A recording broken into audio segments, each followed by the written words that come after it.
अथ देव्याः कवचम। ओम चंडिका देवी को नमस्कार है। मार्कंडेय जी ने कहा, पितामह, जो इस संसार में परम गोपनीय तथा मनुष्यों की सब प्रकार से रक्षा करने वाला है और जो अब तक आपने दूसरे किसी के सामने प्रकट नहीं किया हो, ऐसा कोई साधन मुझे बताइए। ब्रह्मा जी बोले, ब्रह्मन, ऐसा साधन तो एक देवी का कवच ही है, जो गोपनीय से भी परम गोपनीय, पवित्र तथा संपूर्ण प्राणियों का उपकार करने वाला है। महर्षि, उसे श्रवण करो। देवियों की 9 मूर्तियां हैं, जिन्हें नवदुर्गा कहते हैं। उनके पृथक पृथक नाम बतलाए जाते हैं। प्रथम नाम शैलपुत्री है, दूसरी मूर्ति का नाम ब्रह्मचारिणी है, तीसरा स्वरूप चंद्रघंटा के नाम से प्रसिद्ध है, चौथी मूर्ति को कूष्मांडा कहते हैं, पांचवी दुर्गा का नाम स्कंद माता है, देवी के छठे रूप को कात्यायनी कहते हैं, सातवां कालरात्रि और 8वां स्वरूप महागौरी के नाम से प्रसिद्ध है, नवमी दुर्गा का नाम सिद्धिदात्री है। ये सब नाम सर्वज्ञ महात्मा वेदव्यास जी के द्वारा ही प्रतिपादित हुए हैं। जो मनुष्य अग्नि में जल रहा हो, रणभूमि में शत्रुओं से घिर गया हो, विषम संकटों में फंस गया हो तथा इस प्रकार भय से आतुर होकर जो भगवती दुर्गा की शरण में प्राप्त हुए हो, उनका कभी कोई अमंगल नहीं होता। युद्ध के समय संकटों पड़ने पर भी उनके ऊपर कोई विपत्ति नहीं आती। उन्हें शोक, दुख और भय की प्राप्ति नहीं होती। जिन्होंने भक्तिपूर्वक देवी का स्मरण किया है, उनका निश्चय ही अभ्युदय होता है। देवेश्वरी, जो तुम्हारा चिंतन करते हैं, उनकी तुम निस्संदेह रक्षा करती हो। चामुंडा देवी प्रेत पर आरूढ़ होती हैं, वाराही भैंस पर सवारी करती हैं, ऐरावती का वाहन ऐरावत हाथी है, वैष्णवी देवी गरुड़ पर ही आसन जमाती हैं, महेश्वरी वृषभ पर आरूढ़ होती हैं, कौमारी का वाहन मयूर है, भगवान विष्णु की प्रियतमा लक्ष्मी देवी कमल के आसन पर विराजमान है और हाथों में कमल धारण किए हुए हैं। वृषभ पर आरूढ़ ईश्वर देवी ने श्वेत रूप धारण कर रखा है। ब्राह्मी देवी हंस पर बैठी हुई हैं और सब प्रकार के आभूषणों से विभूषित हैं। इस प्रकार ये सभी माताएं सब प्रकार की योग शक्तियों से संपन्न हैं। इनके सिवा और भी बहुत सी देवियां हैं, जो अनेक प्रकार के आभूषणों की शोभा से युक्त तथा नाना प्रकार के रत्नों से सुशोभित हैं। ये संपूर्ण देवियां क्रोध में भरी हुई हैं और भक्तों की रक्षा के लिए रथ पर बैठी दिखाई देती हैं। ये शंख, चक्र, गदा, शक्ति, हल और मूसल, खेटक और तोमर, परशु और पाश, कुंत एवं त्रिशूल एवं उत्तम शारंग धनुष आदि अस्त्र शस्त्र अपने हाथों में धारण करती हैं। दैत्यों की शाहीर का नाश करना, भक्तों को अभय दान देना और देवताओं का कल्याण करना, यही उनके शस्त्र धारण का उद्देश्य है। कवच आरंभ करने के पहले इस प्रकार प्रार्थना करनी चाहिए। महान रौद्र रूप, अत्यंत घोर पराक्रम, महान बल और महान उत्साह वाली देवी, तुम महान भय का नाश करने वाली हो, तुम्हें नमस्कार है। तुम्हारी ओर देखना भी कठिन है। शत्रुओं का भय बढ़ाने वाली जगदम्बिके, मेरी रक्षा करो। पूर्व दिशाओं में ऐन्द्री मेरी रक्षा करें, अग्निकोण में अग्निशक्ति, दक्षिण दिशाओं में वाराही तथा नैऋत्य कोण में खड्गधारिणी मेरी रक्षा करें। पश्चिम दिशाओं में वारुणी और वायव्य कोण में मृग पर सवारी करने वाली देवी मेरी रक्षा करें। उत्तर दिशाओं में कौमारी और ईशान कोण में शूलधारिणी देवी रक्षा करें। ब्राह्मणी, तुम ऊपर की ओर से मेरी रक्षा करो और वैष्णवी देवी निचली ओर से मेरी रक्षा करें। इसी प्रकार शव को अपना वाहन बनाने वाली चामुंडा देवी 10 दिशाओं में मेरी रक्षा करें। जया आगे से और विजया पीछे की ओर से मेरी रक्षा करें। वाम भाग में अजिता और दक्षिण भाग में अपराजिता रक्षा करें। उद्योतिनी शिखा की रक्षा करें। उमा मेरे मस्तक पर विराजमान होकर रक्षा करें। ललाट में मालाधारी रक्षा करें और यशस्विनी देवी मेरी भौहों का संरक्षण करें। भौहों के मध्य भाग में त्रिनेत्रा और नथुनों की यमघंटा देवी रक्षा करें। दोनों नेत्रों के मध्य भाग में शिवानी और कानों में द्वारवासिनी रक्षा करें। कालिका देवी कपोलों की तथा भगवती शांकरी कानों के मूल भाग की रक्षा करें। नाक के अग्रभाग में सुगंधा और ऊपर के ओठों में चित्रघंटा देवी रक्षा करें। निचले ओठों में अमृत कला तथा जिह्वा में सरस्वती देवी रक्षा करें। कौमारी दांतों की और चंडिका कंठ प्रदेश की रक्षा करें। चित्रघंटा गले की घंटी की और महामाया तालु में रहकर रक्षा करें। कामाक्षी ठोड़ी की और सर्वमंगला मेरी वाणी की रक्षा करें। भद्रकाली ग्रीवा में और धनुर्धारी पृष्ठवंश में मेरुदंड में रहकर रक्षा करें। कंठ के बाहरी भाग में नीलग्रीवा और कंठ की नलियों में नलकुबरी रक्षा करें। दोनों कंधों में खड्गिनी और मेरी दोनों भुजाओं की वज्रधारिणी रक्षा करें। दोनों हाथों में दंडनी और अंगुलियों में अंबिका रक्षा करें। शूलेश्वरी नखों की और कुलेश्वरी कुक्षी मतलब पेट में रहकर रक्षा करें। महादेवी दोनों स्तनों की और शोक विनाशिनी देवी मन की रक्षा करें। ललिता देवी हृदय में और शूलधारिणी उदर में रहकर रक्षा करें। नाभि में कामिनी और गुप्त भाग में गुह्येश्वरी रक्षा करें। पूतना और कामिका लिंग की और महिषवाहिनी गुदा की रक्षा करें। भगवती कटी भाग में और विंध्यवासिनी घुटनों की रक्षा करें। संपूर्ण कामनाओं को देने वाली महाबला देवी दोनों पिंडलियों की रक्षा करें। नारसिंगी दोनों घुटनों की और तेजस्वी देवी दोनों चरणों के पृष्ठभाग की रक्षा करें। श्रीदेवी पैरों की अंगुलियों में और तलवासिनी पैरों के तलवों में रहकर रक्षा करें। अपनी दांतों के कारण भयंकर दिखाई देने वाली दंष्टा कराली देवी नखों की रक्षा करें और ऊर्ध्वकेशिनी देवी केशों की रक्षा करें। रोमावलियों के छिद्रों में कौबेरी और त्वचा की वागीश्वरी देवी रक्षा करें। पार्वती देवी रक्त, मंजा, वसा, मांस, हड्डी और मेद की रक्षा करें। आंखों की कालरात्रि और पित्त की मुक्तेश्वरी देवी रक्षा करें। मूलाधार आदि कमल कोशों में पद्मावती देवी और कप में चूड़ामणि देवी स्थित होकर रक्षा करें। नाभि के तेजोमय ज्वालामुखी रक्षा करें, जिसका किसी भी अस्त्र से भेदन नहीं हो सकता। वह अभेद्या देवी शरीर की समस्त संधियों में रहकर रक्षा करें। ब्रह्मणी, आप मेरे वीर्य की रक्षा करें। छायेश्वरी छाया को तथा धर्मधारिणी देवी मेरे अहंकार, मन और बुद्धि की रक्षा करें। हाथ में वज्र धारण करने वाली वज्रहस्ता देवी मेरे प्राण, अपान, व्यान, उदान और समान वायु की रक्षा करें। कल्याण रूपी शोभा से युक्त भगवती कल्याण शोभना मेरे प्राणों की रक्षा करें। रस, रूप, गंध, शब्द और स्पर्श इन विषयों का अनुभव करते समय योगिनी देवी रक्षा करें तथा सतोगुण, रजोगुण और तमोगुण की रक्षा सदा नारायणी देवी करें। वाराही आयु की रक्षा करें, वैष्णवी धर्म की रक्षा करें तथा चक्र धारण करने वाली चक्रिणी देवी यश, कीर्ति, लक्ष्मी, धन तथा विद्या की रक्षा करें। इंद्राणी, आप मेरे गोधन की रक्षा करें। चंडिके, तुम मेरे पशुओं की रक्षा करो। महालक्ष्मी, पुत्रों की रक्षा करें और भैरवी, पत्नी की रक्षा करें। मेरे पक्षियों, सुप्त मार्ग और यात्राओं में क्षेमकारी रक्षा करें।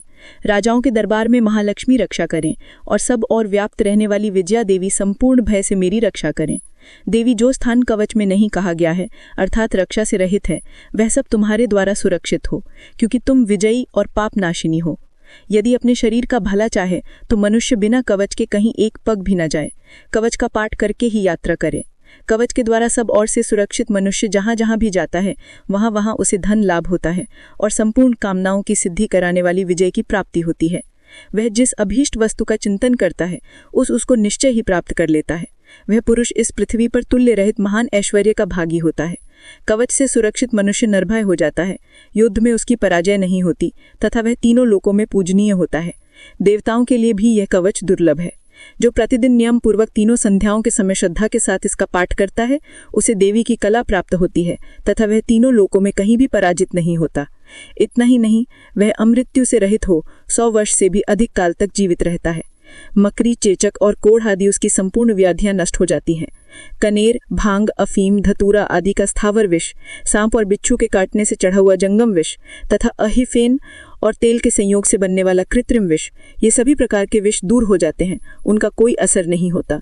इस पृथ्वी पर मारण, मोहन आदि जितने आभिचारिक प्रयोग होते हैं तथा इस प्रकार के जितने मंत्र यंत्र होते हैं वे सब इस कवच को हृदय में धारण कर लेने पर उस मनुष्य को देखते ही नष्ट हो जाते हैं।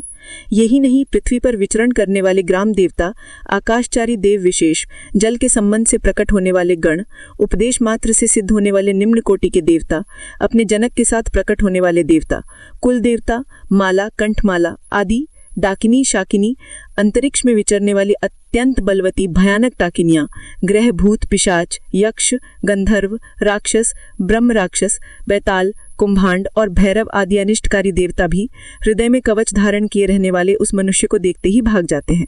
कवचधारी पुरुष को राज दरबार में सम्मान वृद्धि प्राप्त होती है। यह कवच मनुष्य को तेज की वृद्धि करने वाला और उत्तम है। कवच का पाठ करने वाला पुरुष अपनी कीर्ति से विभूषित भूतल पर अपने सुयश के साथ साथ वृद्धि को प्राप्त होता है। जो पहले कवच का पाठ करके उसके बाद सप्तशती चंडी का पाठ करता है, उसकी जब तक वन, पर्वत और काननों सहित यह पृथ्वी टिकी रहती है तब तक यहाँ पुत्र, पौत्र आदि संतान परंपरा बनी रहती है। फिर देह का अंत होने पर वह पुरुष भगवती महामाया के प्रसाद से उस नित्य परम पद को प्राप्त होता है जो देवताओं के लिए भी दुर्लभ है। वह सुंदर दिव्य रूप धारण करता है और कल्याणमय शिव के साथ आनंद का भागी होता है। इति देव्या कवचम संपूर्णम। श्री अर्गला स्तोत्रम। मार्कंडेय जी कहते हैं, जयंती मंगला काली, भद्रकाली कपालिनी, दुर्गा, क्षमा, शिवा, धात्री, स्वाहा और स्वधा, इन नामों से प्रसिद्ध देवी तुम्हें मैं नमस्कार करता हूँ। हे देवी, समस्त प्राणियों की पीड़ा हरने वाली तथा सब में व्याप्त रहने वाली देवी, तुम्हारी जय हो। कालरात्रि तुम्हें नमस्कार है। मधु और कैटअप को मारने वाली, ब्रह्मा जी को वरदान देने वाली देवी, तुम्हें नमस्कार है। तुम मुझे रूप दो, जय दो, यश दो और काम, क्रोध आदि शत्रुओं का नाश करो। महिषासुर का नाश करने वाली देवी, भक्तों को सुख देने वाली देवी, तुम्हें नमस्कार है। तुम मुझे सुंदर रूपवती दो, विजय दो और मेरे शत्रुओं को नष्ट करो। हे रक्तबीज का वध करने वाली, हे चंडमुंड का विनाश करने वाली देवी, तुम मुझे रूप दो, जय दो, यश दो और काम क्रोध आदि शत्रुओं का नाश करो। हे शुंभ निशुंभ और धूम्रलोचन का मर्दन करने वाली देवी, मुझको स्वरूप दो, विजय दो, यश दो और मेरे शत्रुओं का नाश करो। हे पूजित युगल चरण वाली देवी, हे संपूर्ण सौभाग्य प्रदान करने वाली देवी, तुम रूप दो, जय दो, यश दो और काम क्रोध आदि शत्रुओं का नाश करो। हे देवी, तुम्हारे रूप और चरित्र अमिट है, तुम सब शत्रुओं का नाश करने वाली हो। मुझे रूप, जय, यश दो और काम क्रोध आदि शत्रुओं का नाश करो।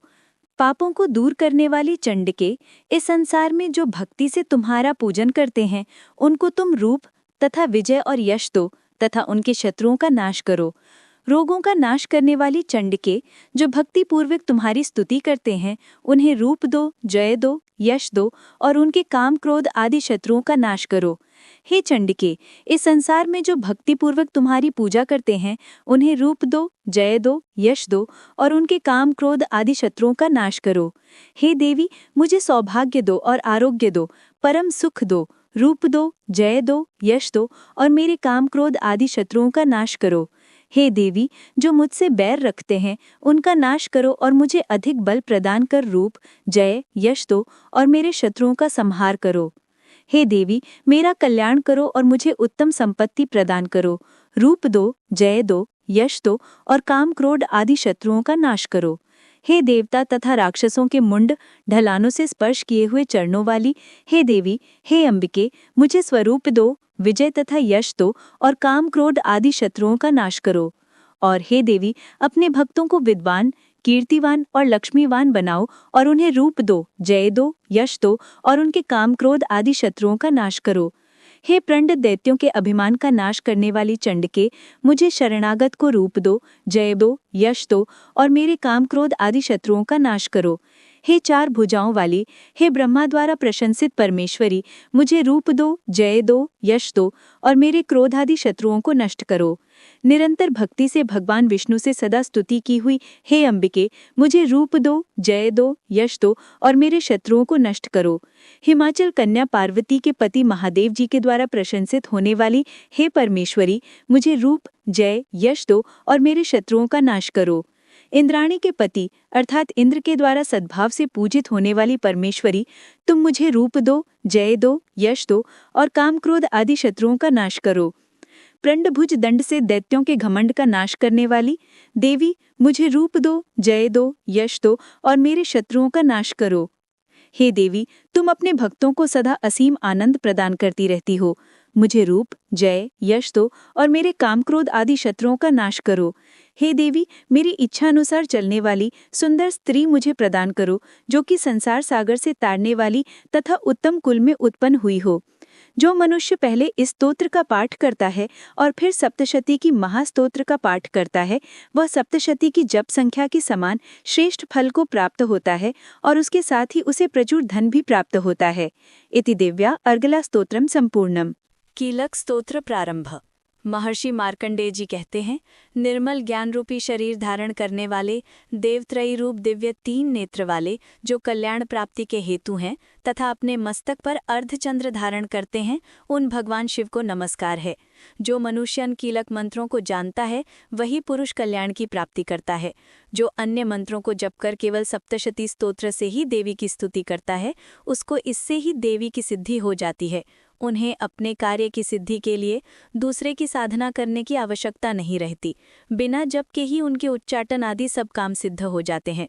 लोगों के मन में शंका थी कि केवल सप्तशती की उपासना से अथवा सप्तशती को छोड़कर अन्य मंत्रों की उपासना से भी समान रूप से सब कार्य सिद्ध हो जाते हैं, तब इनमें कौन सा श्रेष्ठ साधन है।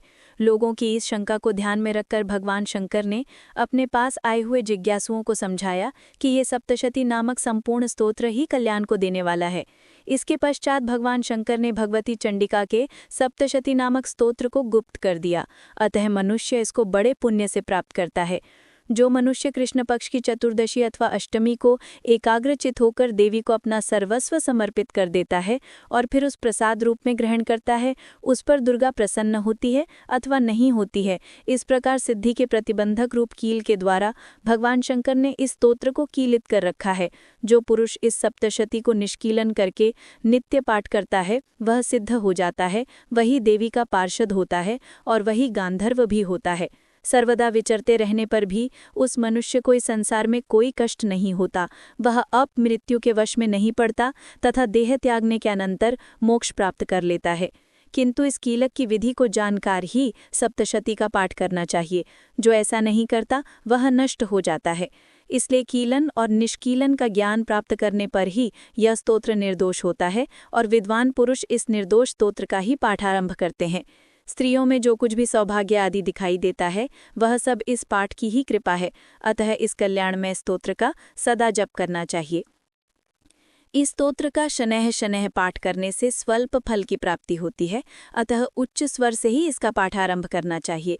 जिस देवी के प्रसाद से ऐश्वर्य, सौभाग्य, आरोग्य, संपत्ति, शत्रुनाश तथा परम मोक्ष की प्राप्ति होती है, उस देवी की स्तुति मनुष्य को अवश्य करनी चाहिए।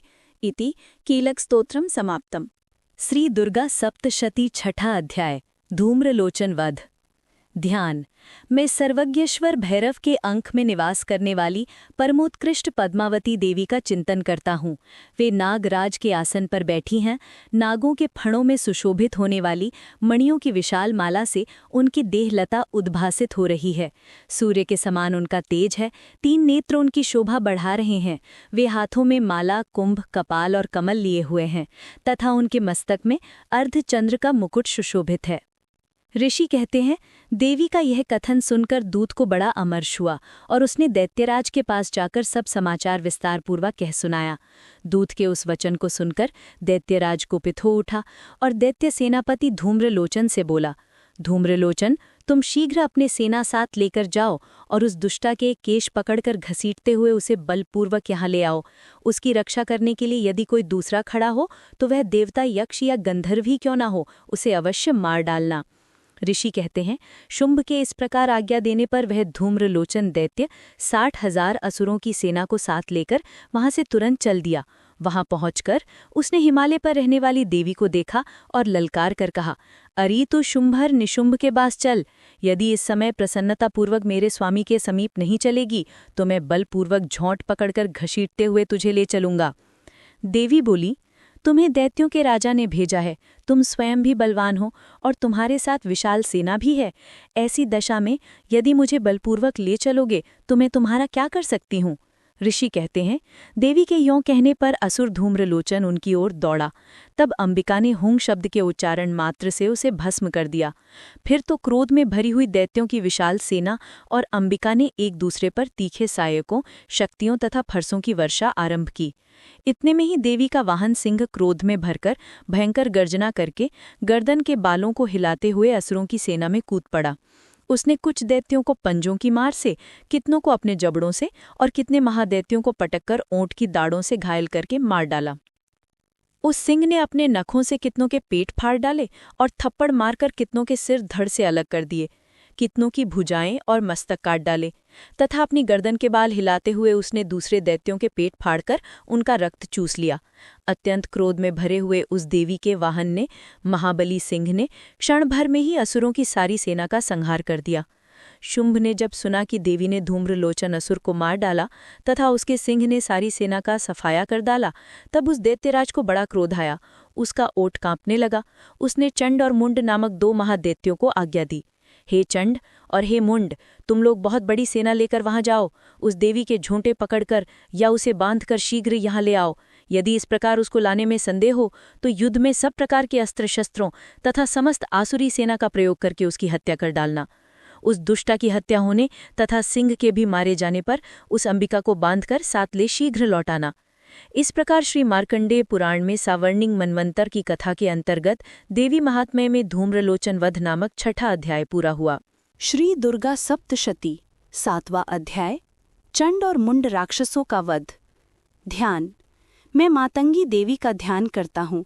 वे रत्नमय सिंहासन पर बैठकर पढ़ते हुए तोते का मधुर शब्द सुन रही हैं। उनके शरीर का वर्ण श्याम है।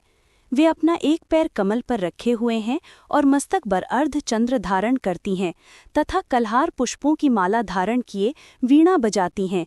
उनके अंग में कसी हुई चोली शोभा पा रही है। वे लाल रंग की साड़ी पहने हाथ में शंखमय पात्र लिए हुए हैं। उनके वदन पर मधु का हल्का हल्का प्रभाव जान पड़ता है और ललाट में बेंदी शोभा दे रही है।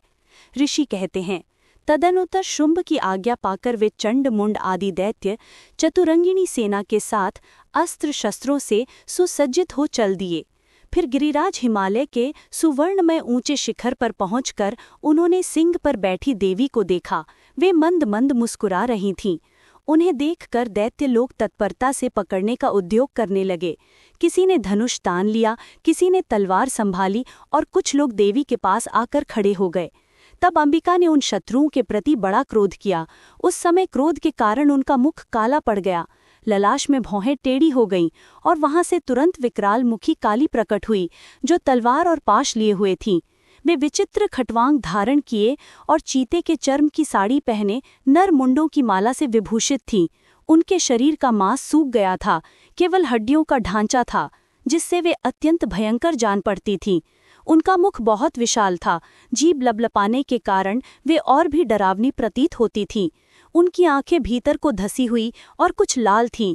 वे अपनी भयंकर गर्जना से संपूर्ण दिशाओं को गुंजा रही थी।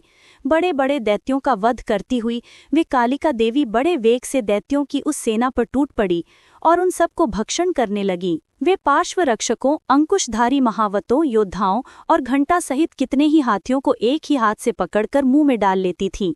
इसी प्रकार घोड़े, रथ और सारथी के साथ रथी सैनिकों को मुंह में डालकर वे उन्हें बड़े ही भयानक रूप से चबा डालती थीं।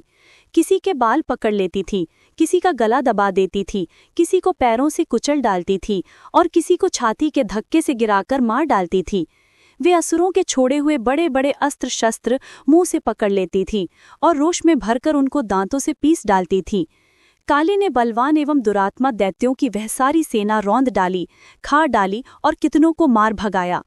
कोई तलवार के घाट उतारे गए, कोई खटवांग से पीटे गए और कितने ही असुर दांतों के अग्रभाग से कुचले जाकर मृत्यु को प्राप्त हुए। इस प्रकार देवी ने असुरों की उस सारी सेना को क्षण भर में मार गिराया।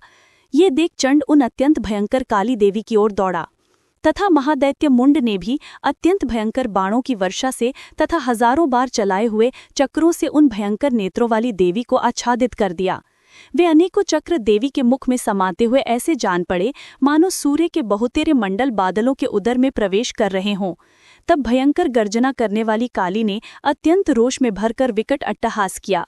उस समय उनके विकराल वदन के भीतर कठिनता से देखे जा सकने वाले दांतों की प्रभा से वे अत्यंत उज्ज्वल दिखाई देती थीं। देवी ने बहुत बड़ी तलवार हाथ में ली, हंग का उच्चारण करके चंड पर धावा किया और उसके केश पकड़कर उसी तलवार से उसका मस्तक काट डाला। चंड को मारा गया देखकर मुंड भी देवी की ओर दौड़ा। तब देवी ने रोष में भरकर उसे भी तलवार से घायल करके धरती पर सुला दिया। महापराक्रमी चंड और मुंड को मारा गया देखकर मरने से बची हुई बाकी सेना भय से व्याकुल हो चारों ओर भाग गई। तदनंतर काली ने चंड और मुंड का मस्तक हाथ में ले चंडिका के पास जाकर प्रचंड अट्टहास करते हुए कहा, देवी, मैंने चंड और मुंड नामक इन दो महापशुओं को तुम्हें भेंट किया है। अब युद्ध यज्ञ में तुम शुंभ और निशुंभ का स्वयं ही वध करना। ऋषि कहते हैं, वहां लाए गए उन चंड मुंड नामक महादैत्यों को देखकर कल्याणमयी चंडी ने काली से मधुर वाणी में कहा, देवी, तुम चंड और मुंड को लेकर मेरे पास आई हो, इसलिए संसार में चामुंडा के नाम से तुम्हारी ख्याति होगी। इस प्रकार श्री मार्कंडेय पुराण में सावर्णिक मनवंतर की कथा के अंतर्गत देवी महात्म्य में चंडमुंड वध नामक 7वां अध्याय पूरा हुआ। क्षमा प्रार्थना। परमेश्वरी, मेरे द्वारा रात दिन सहस्त्रों अपराध होते रहते हैं। ये मेरा दास है, यूं समझकर मेरे उन अपराधों को तुम कृपापूर्वक क्षमा करो।